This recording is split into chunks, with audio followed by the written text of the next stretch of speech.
This is the Hanover Hangover with your host, John Michael.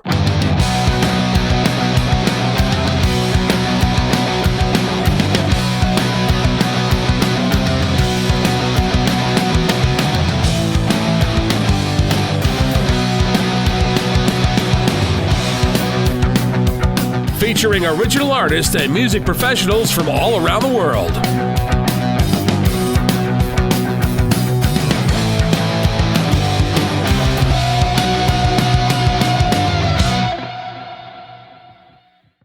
Hey, Dustin Manucci, man, how the hell are you? Hey, man, what's going on? Hey, welcome to the Hanover Hangover. Thank you for joining us today. How are you? I'm good. I'm good. Hey, we have a little tradition here. We just kind of little salute to everything, It is the Hanover Hangover. So cheers to you and all your success, man. Cheers, man. Thank you.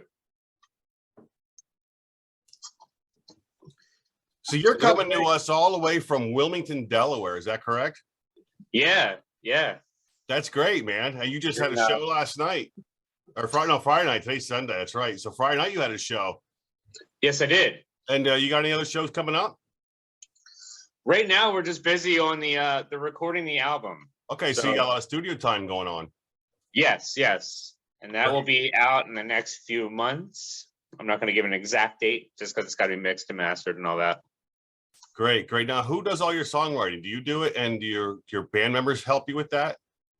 For the Genesis and the Black Mambas, it's primarily Genesis, but we get our our moments of freedom in there, you know. Right. And then with the Dustin Manucci Trio, it'll be me and Greg that write primarily all the songs. Greg who? Greg Lundmark. He's phenomenal. Now, is he another guitarist, or is he your singer? He actually plays in a metal band called Traitor, and he's also the bass player in the trio and also the bass player in Genesis and the Black Mambas. Okay, great. And cool, he kind of helps. He helps manage all of us. Well, yeah, somebody's got to be the mom or dad, or it is a business, Right. It is. Yeah, it's kind of interesting how it went from for me, how it went from just playing to an actual business where you have to get federal numbers and accountant. You have to hire an accountant, and you have to do a payroll, and you have to do dude, that takes all the fun out of it. I just want to play. Dude, I try. I mean, you do have to make sure your numbers are correct and all that. And you're right, it is a business, but the playing part is the fun part. The playing part is the easy part, I would say. Yeah, right. It's all the other management part that is just no fun at all. No, and I mean, also you're dealing with, whether it's 3, 4, or 5 people, you're dealing with 5 different personalities. Yeah, they're employees, right? That are all very large personalities. So you last year went out to California to play, is that correct? Yeah. We were in Portland, and we did Reno, Nevada, Los Angeles, and Las Vegas. Wow, what was Vegas like? It's like Vegas. I don't know. I've never been there. I don't know. Oh, you've never been to Vegas? No. Okay. Dude, pretty much anything that you want to find out there, good, bad, ugly, it's there. Oh yeah. I love it out there, man. Vegas is a lot of fun. There's a place called I think it was Area 15. And that had different arcades and bars and all kinds of stuff. And I love arcades. So. Oh yeah, okay, yeah. I don't know your age group, but back in the day, that's all we did. Go to the mall and play video games. Yeah, no, I absolutely love going to the arcade game, and I also we go up to the bowling alley, which that has there's like a bar and also a big arcade right there and everything. So I'm still all about playing arcades even at 33. Oh, great, man! Hey, that's cool. There's nothing like the real feel of the game, It's, man, absolutely. Yeah. So, hey, on your tour, I seen that your bus broke down a little bit. What was up with that? I don't even know what happened, man. I think something was up electronically in it. Okay. But it broke down, and We were stuck in the middle of Death Valley. Is that where you saw the aliens? There by Area 51? Yeah, the ones where I photoshopped. Yeah, that's cool, man. Yeah, I don't know. That was a lot of fun though. It was an experience. But there was no when the bus shuts down, there's no air conditioning. Right. Right. But we had a blast. Yeah, that looked like the beginning scene of a bad movie. It was. It was exactly that. I love crappy movies though. Like absolutely. So how long were you guys stuck out there? Oh God, only like a few hours. Only a few hours in the oven.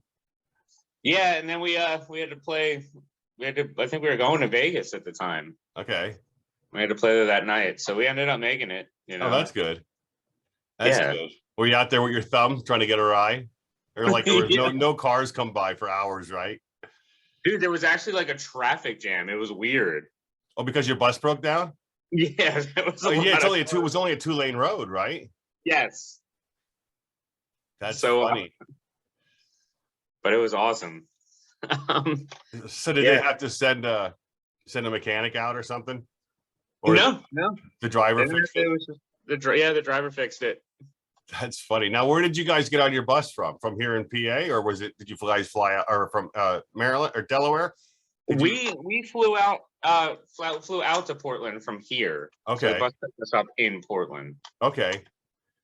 And I guess it was 64 Audio Bus, which is a in-ear company. Okay. In-ear audio company. And the bus was cool, man. It just didn't last long. No, of course. So was that your first experience on a tour bus? No. Yeah. No. So you could get like some good drivers and some bad drivers, or do you ever have any bad experience with a driver? No, not with drivers. I don't know if you've ever been on a tour bus or tried to sleep on a tour bus. No. No. The bunks are very, very tiny. So every time and I every time it moves, like I'm such a light sleeper. So I was just like whacking my head against the the top every time. Yeah, there's only like 18 inches. You got to slide your body like little coffins. Everybody line up in there. Dude, it is like you better. You're only there to sleep, man. So I'll just pop like a NyQuil or a Benadryl at night. Bottle of Jack helps. Yeah, right. That does. How many bunks were in that bus? Usually, sometimes there's like up to 12 and 16, right? That's what this was. There was like a back little area, back little lounge. And a tiny little bathroom. You don't poop on the bus, man. That's a big no-no. I don't get it. It's there for a reason. You gotta go. You gotta go. Yeah. That was the number one rule. But we'd stop at a lot of truck stops. I'll tell you what, man. Truck stop showers are. You think about it, and it's like, oh, dude, it's a truck stop shower. It's gonna be awful. But dude, they're really, really nice inside. Yeah, some of them. I think Flying J's, Loves, the big chains. I mean, I've traveled and I've used them. Yeah. And some of them can be clean. They're really nice. Yeah. Some of them are like high end, hotel showers. Yeah, you can tell by the accent of the owner how it's going to be. That's all I'm going to say. But dude, it was cool, man. I would do it all over again. I like traveling, so. Oh, that's great, man. I do enjoy it, good or bad, doesn't matter. So besides being a musician and a music teacher, because you have an online school, online classes. I do online private classes. I also teach at the School of Rock in Hockessin. Hockessin? Yeah, Hockessin, Delaware. Okay, cool. So you're like just a hired teacher then, is that correct? Yeah, absolutely. I love it, man. So what was your experience? What's your experience like with the new students, and what is the age group of the students that you get coming in there? I'll teach from like 5 to 18 to however old, man. Very young to pretty old. Pretty old. Old guy like me. Yeah, absolutely. Absolutely. Thanks.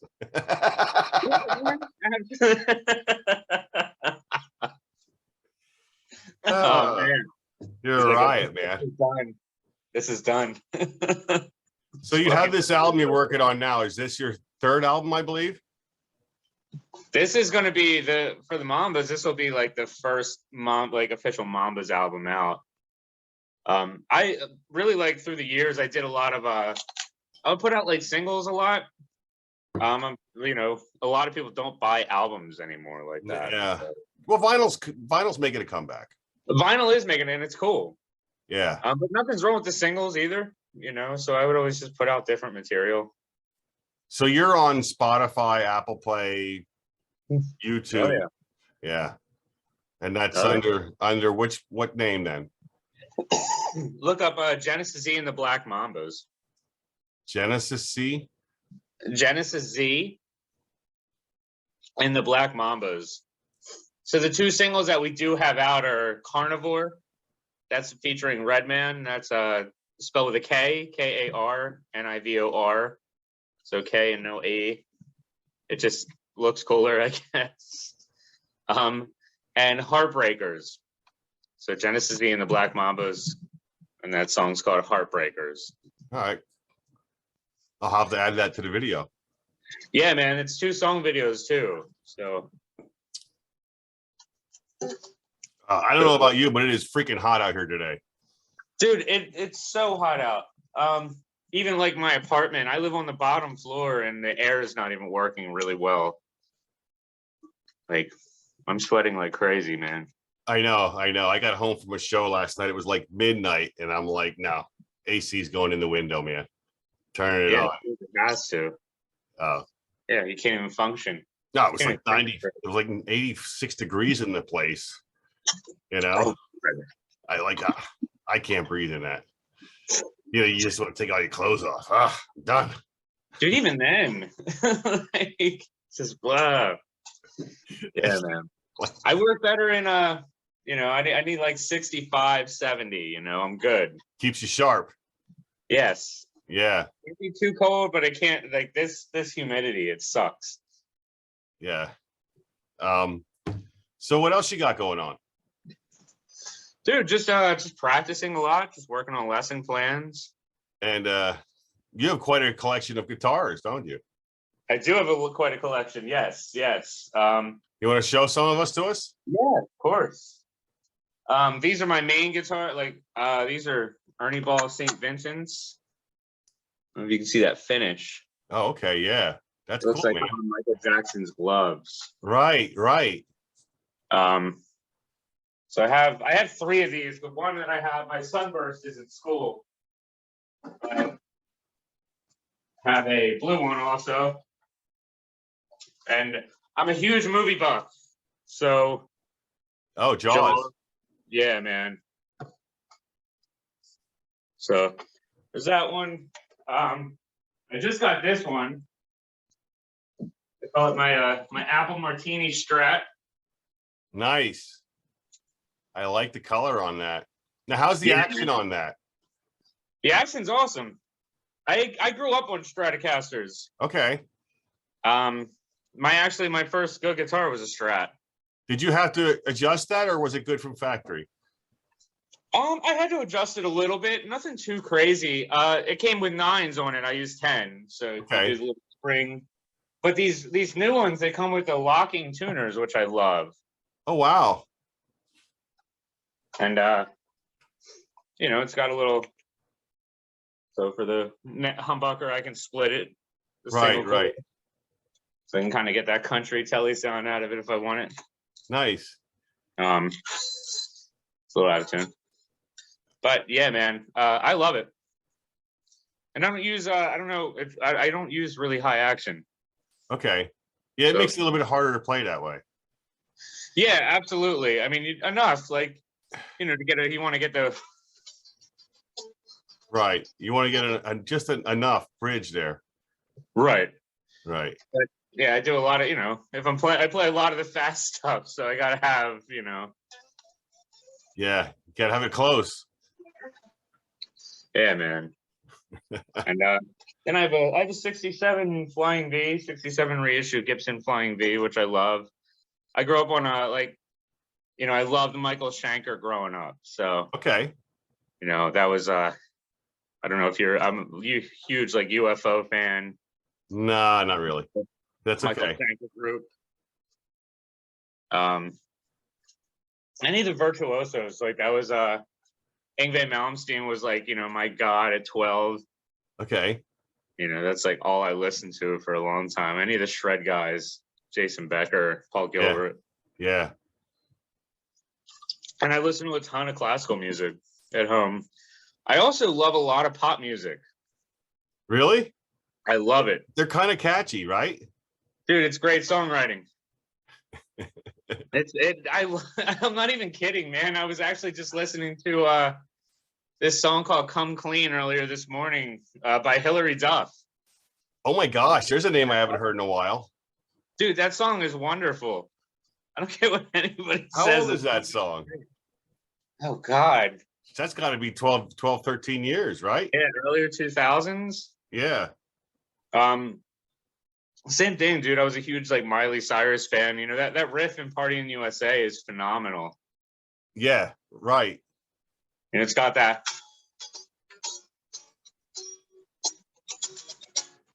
Yeah, she's really come a long way. Dude, it's great stuff. It's crazy. And I see Britney Spears is making a comeback. She is. I keep following her. She's easy on the eyes. Absolutely. And she's like half naked on Instagram all the time. So all right, you see that too. Okay. I didn't want to say it, but yeah. Oh, dude, absolutely. It's fact. I mean, she is. Hey, but we were born with nothing. Why not show it? Dude, absolutely. And no, but I love all that stuff, man. So it's it kind of makes me smile, and it's a nice way like get away from all like the rock music and stuff, which I love. I'm a rock musician at heart, Right. Now you started playing when you were young, is that correct? Yes. So what did you come from a family of musicians or? My grandfather and my uncle both taught and played guitar. Okay. Yeah, my uncle Chris Now, he was in a band, like metal band called Freak Show, and then he's in another band called the Collingwood. Okay. So I was kind of around that all the time. And that's it just kind of bit me, man. I first saw Kiss, and that's when I knew I wanted to do another one. Yes. I adore like 70s Kiss, I absolutely love. Yeah, because it was they had this whole big thing going on where you never see them without their makeup. Right. So you never knew who they really were. Also, they wrote great songs. They wrote good songs. I think Beth is a really good song. It's so true. I think it's called Beth. Right. It's on the album Destroyer. Yes. About them being in the studio and not having time to, Absolutely. Yeah.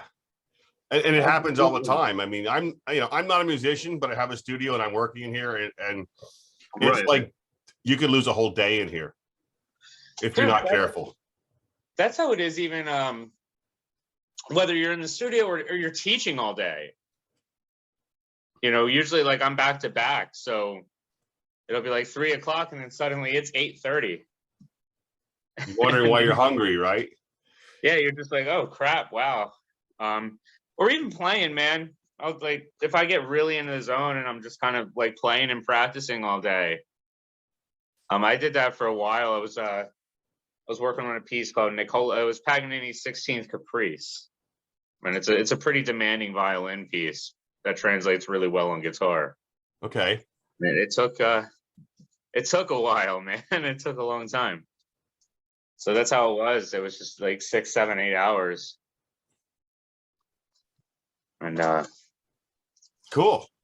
Yeah, man. So hey, listen, where can somebody find your new album when it comes out? You'll be able to find it on YouTube, Spotify, iTunes, every streaming platform you can possibly think of, Amazon. Great. Now, do you guys have merch online? We do. We have a website called www.gz-gear.com. gz-gear.com. And we have shirts, hats. Dude, there's everything on there. I think there's now, has the merch been successful for you? Yeah. Yeah, I mean it's a big plus. Absolutely. I don't think a lot of people realize that that's like a big income that helps support your music. Well, not just an income. Think about it like this, and I don't know if you're the way I am, but I love merch. Like if I go see a band or a movie or something like that, I love like t-shirts, mugs, whatever. Right. Naturally, like, I was like, man, well, this would be cool to have. Memorabilia, you have to have it. It's great. You write the date on it and who you were with, and yeah, absolutely, man, absolutely. So yeah, if you check out the website, dude, we have everything, like literally hats, like fitted hats, snapperbacks, winter caps, which the last thing you need right now is a fucking winter cap. Hey, you never know with this weather, man. Put some ice cubes in there. A friend of mine was just went to a wedding in Colorado and it snowed. Holy shit, that's pretty cool though. Like 2 days ago. Oh wow. It was freaking snowing. So, hey man, it's a big world. Dude, that's what I loved about when I lived in Los Angeles, man. You could the weather would be like super nice in like Los Angeles, and then you could go up to a mountain and there's snow. Yeah. Yeah, it's like that movie Better Off Dead. You ever see it? Yes. Yeah, absolutely. That was a good movie, man. It was. That's cool. So you say you're a movie buff? Yeah, I'm a big horror movie guy. Oh, you're into that. I like the 70s and 80s like slasher films. Texas Chainsaw Murder. Texas Chainsaw Massacre. Yeah. I'm a big Michael Myers guy. Okay, yeah. Especially the original Halloween 1978, and then Halloween 2 is probably my favorite. And I love the soundtracks for all that stuff. Anything John Carpenter, man. That's wild. Hey, all right, this has been great, man. Hey, we're gonna follow you, and we're gonna let everybody know to keep following you. And I appreciate you coming on to the show, dude. I had a blast. Thank you, man. Is there anything you want to add before we say goodbye? No. Once again, I'm Dustin Manucci. Please come check out our band, Genesis Z and the Black Mambas, and also check out the Dustin Manucci Trio. And if follow us on Spotify, YouTube, all the streaming platform, Amazon Prime, or Amazon Music, Amazon Prime. But I think you need Amazon Prime to get Amazon Music. Yeah, it's express delivery that way. It helps. Right. So check us out on all that, and I will. And you'll be coming to a town near you, right? Yeah, I hope to see you all soon. Great. And hopefully, maybe we'll be up in other. Where are you, Bethlehem, PA? Yeah, Bethlehem, right? Yeah, man. I used to play the Sands Casino up there a lot. Oh, did you? Did you? I was just out there the other week. Yeah, is that still that place still happening? Yeah, it's called the Wind Creek now. Oh, nice. Yeah, dude. Well, real quick, I know. Okay. When I first ever saw the Sands Casino up there, it's by like a burnt down factory. Well, that was the Bethlehem Steel. Okay. That was the Bethlehem Steel, which was huge back in the day. Right. Huge. Like everybody worked there. 99% of New York City came from there. Holy crap. The steel came from there. The San Francisco Bridge, that's where the steel came from for that. Yeah, it was a huge, I mean, it made the whole area. And then I was so afraid that I was like, what are we playing here tonight? Like, I can't find the entrance. Right. I'm like, dude, are you sure this place still exists? Oh yeah, the Sands. Yeah. So when the steel mill closed, I mean, just because of disrepair and poor management and stuff like that, this corporation came in and bought the land, and they tore down a bunch of stuff, and they said, oh, let's build a casino, and there it is. Yeah. So when you go into there, you see that big crane thing that goes across. Yes. All right. Well, there was two of those. and that's Okay. where the raw iron ore used to be there used to be pits there. So there was huge buckets on those. And that was that thing that you're there, that was as big as the casino is now, if not bigger. So when they mix the steel, that's where they would grab their ingredients and put them in the charge cars they call them, or whatever they call them. And that would go, there was like 40 furnaces. And then they would go to the furnace and then that was the ingredients. So it was pretty cool. But I mean, when I was younger, like early 90s, mid 90s, when it was still running, it was really something to see. That's awesome, man. But that was my first introduction to Bethlehem. Yeah. Well, there's a lot more here. Oh yeah, man. I'm sure. I was only, when you're playing casinos though, you're there all night, so there wasn't really like. Yeah, you didn't get a chance to really venture. But I'll have to come up there sometime and check it out. Yeah, you're not that far, man. We'll have to hang out a bit. Dude, let's do it. Absolutely, I'm down. It sounds like a plan. We'll get together off camera, and we'll make some arrangements. All right, so, sounds good, dude. For the Hanover Hangover, I'm John Michael, and this is... I'm Dustin Manucci. I drink a lot of coffee. Dustin Manucci. He's always hyped up. Yeah, man. I drink a crap ton of coffee, so... Guys, and we'll see everybody next time. Yeah, man. Thank you. All right, see ya.